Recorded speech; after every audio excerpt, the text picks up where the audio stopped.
call it the Mortuary Haunted House, but that's not what it really is, not originally. This was a real funeral home for over 80 years, and it's not just haunted by ghosts. It's surrounded by over 1 million marked graves, and likely thousands more that were never marked at all. Let me explain. The mansion at 4800 Canal Street was built in 1872, but by the 1930s, it became P.J. McMahon and Sons Funeral Home, and from then until 2003, over 20,000 funerals were held inside these walls. Bodies were embalmed in the basement, autopsied, burned, cooled, stored.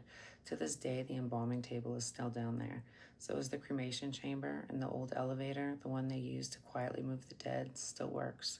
The blood, it drained directly into the soil below. And that soil, it isn't just dirt. It's saturated with history and with death.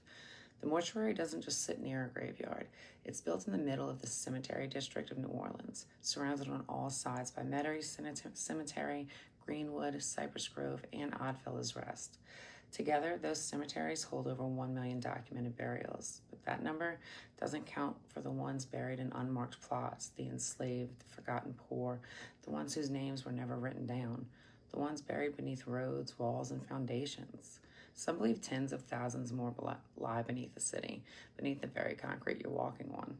That's the kind of energy this place sits in. The veil here isn't just thin, it's open. In 2005, Hurricane Katrina hit. The funeral home was already closed, but the storm didn't care. The basement flooded, submerging decades of human decay. Embalming fluid, biohazard containers, and, according to some cleanup crews, bones.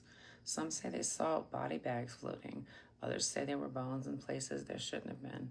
There are no official records of what was recovered, but if you talk to the right people, they'll tell you. Something changed after Katrina. Something in the energy of the building. It never felt the same again. After the storm, the building was bought and turned into the Mortuary Haunted House.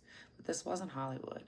They didn't build a fake set. They just turned the lights low, and they let the real history speak for itself. The basement catacombs still intact. The embalming room's still there. The old staircase still creaking under the weight of whatever lingers. Guests report seeing a woman in white on the second floor, a man in a top hat washing the gates, and children laughing in the basement where cold storage once kept the dead. Actors say they've been touched when no one's around. Visitors say they hear their name whispered when no one's near. And almost everyone agrees something is still in there. This isn't just a haunted house. It's a house of the dead, surrounded by the dead, built on death, and filled with echoes of the unburied and the unnamed. There are over 1 million marked graves around the mortuary, but there are more under the surface, forgotten, uncounted, and unacknowledged.